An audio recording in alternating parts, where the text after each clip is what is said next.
everyone, David Aragona and Mike Beer here, taking a look at the Sunday race of the day. It is race 8 at Aqueduct. This one going the 1 mile distance for the optional claimers, 62,500 the claiming tag. Second level allowance is the allowance condition. Do note that this being the race of the day, you can get free formulator Timeform USPPs for this race. Just going to the race of the day page on DRF.com. And Mike, this is a pretty competitive affair. We've got 11 horses signed on for this one. Tough to make a line for this race because they all look so evenly matched from a speed figure standpoint, though. Does feel like the bettors could go in the direction of some runners that appear to have upside. The number 9 Victory Way does seem to be one of those. Yeah, he really does, and he's second off the very long layoff as well.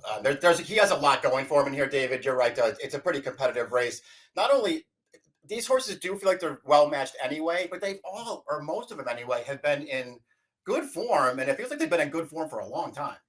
Yeah, when going through this race, I mean, there are a couple long shots that figure to be big prices, but it's pretty easy to make a case for 8 or 9 runners in this race just based on the last few efforts that they've put forth on the racetrack. So definitely a highly competitive affair. And to get some clues as to how this field might sort themselves out in the early stages, let's take a look at the Timeform US pace projector for this event. And Mike, for such a large field, I didn't see a ton of speed in here. The number 11 Run and Ray is not exactly a front-running type, though he has shown tactical speed in the past and figures to go forward from his outside post. And then you've got the number 1 Reddington, who has been coming from just off the pace in some sprint efforts, but he's stretching back out in distance and he has shown speed in his previous 1 mile events. He has, and he's got the rail too, so you feel like if nothing else, they'll come out running from there, at least looking for a position. Yeah, running race pretty fast from the outside. I do think they'll be leaving.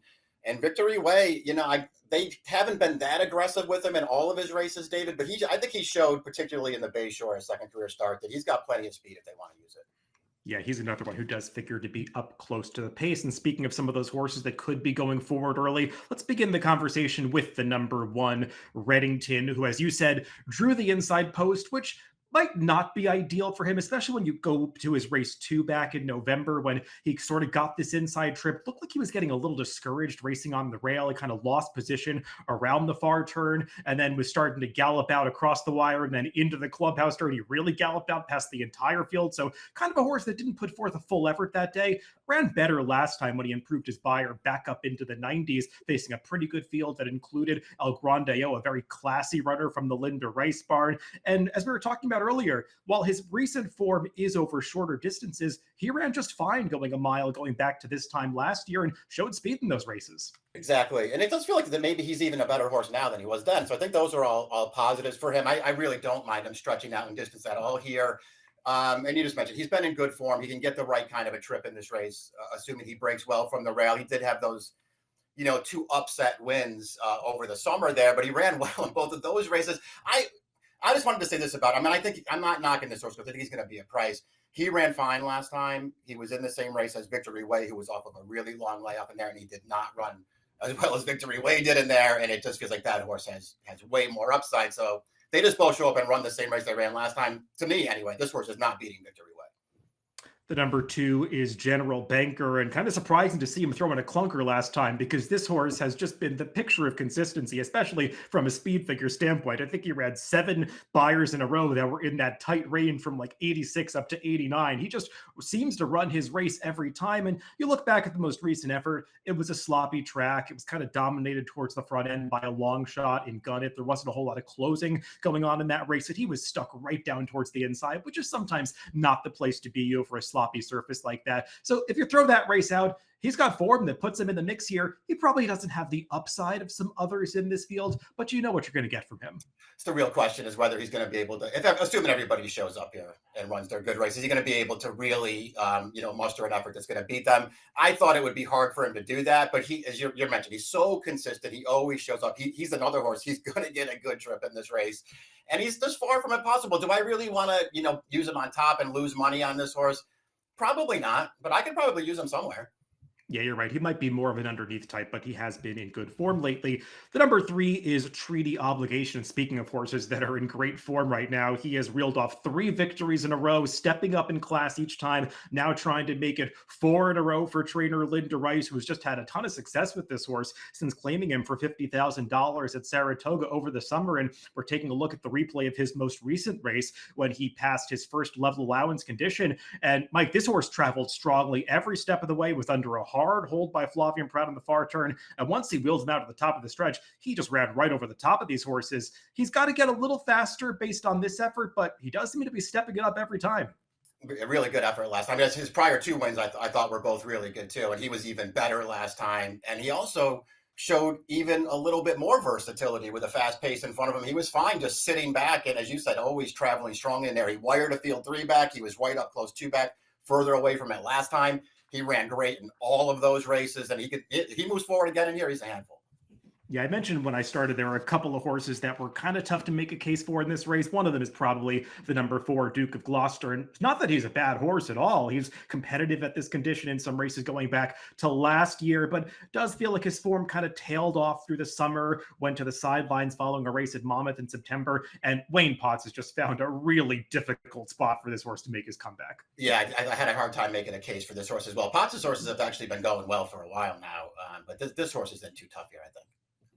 The number five is Expected Value, and he's a lightly raced runner from the Chad Brown barn who will be stepping up to this level for the first time after winning his first level allowance condition. But that victory came about 10 months ago at this point, back in March of 2024. We'll take a look at the replay of that effort. And when I went back to watch this replay, Mike, I kind of forgot. Still hard to believe this horse actually wins this race because it just never seems like he gets his nose in front as they come onto the wire. A really tough beat for the runner up in this race, Vespucci. But I mean, this does kind of give you a sense of who this horse is because he's this relentless finisher. He's always coming out at the end. Sometimes in the past has left himself a little bit too much to do, but it did feel like he was in the best form of his career when he went to the sidelines. I agree. I think you put it perfectly too. I think he is a relentless finisher. You can go back and watch any of his races, and that's what he does. It feels like, in a lot of them, he's in like a hopeless position at the top of the stretch, but he just keeps coming, as we just saw in that replay there. If I'm being honest, David, I was never a real fan of his. I don't really love the layoff either, as you mentioned, in good form, and then going to the sidelines for this long. He returns as a new gelding. I mean, I don't know. I didn't know that this pace was going to be necessarily that fast to set him up, and I don't think I like him that much anyway. Yeah, I did look at stats for Chad Brown off 6 month or more layoffs and dirt routes at Naira. 14 for 43, 33% with a $2.18 ROI. So kind of unsurprisingly, Chad does well in this situation, but I agree the lack of pace could hurt this horse.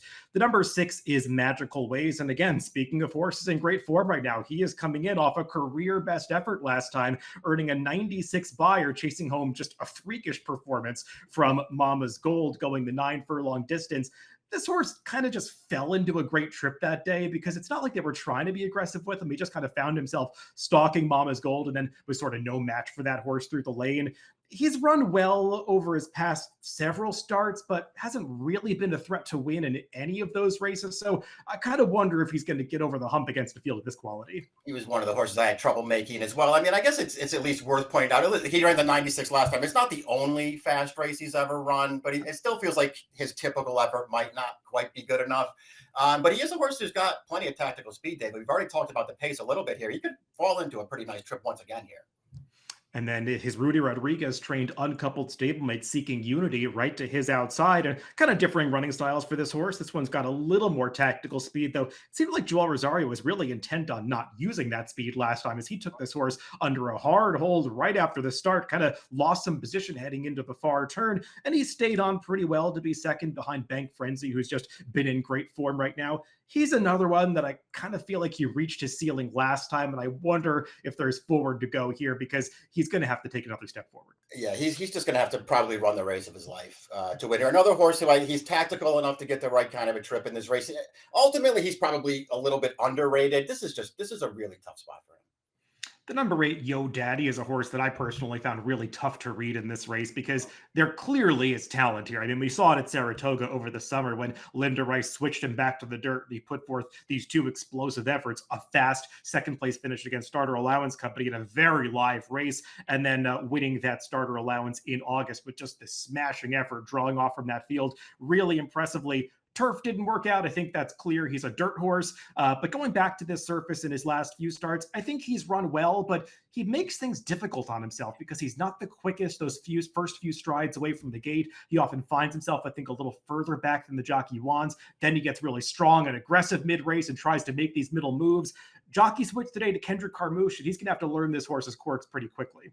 It's all very, very true and all very valid. You can go back to any of his races, David, even for his prime trainers. He's a really difficult horse to ride. It felt like when Linda, you were talking about his Saratoga races, the first one was good. I really felt like, and he didn't improve his figure at all, but when he won the mile race, it was first time blinkers. And it felt like the blinkers really made a difference to me. Like he really improved with the blinkers on, but it hasn't really been the case in his most recent third starts. He's still very difficult to handle. That being said, the win 2 starts back on a sloppy track where he just made this early move up the backstretch in there and then just kept going. I thought that was a much stronger performance than the final margin of victory might suggest it was. Last time, not a great start, too far away, big mid move in that race, which was dominated up close to the lead. And he actually had a look at it at the stretch before he fled. And I think both of those races are maybe better than they look. And personally, I like this horse cutting back. And he gets 9 furlongs. I like him going the mile.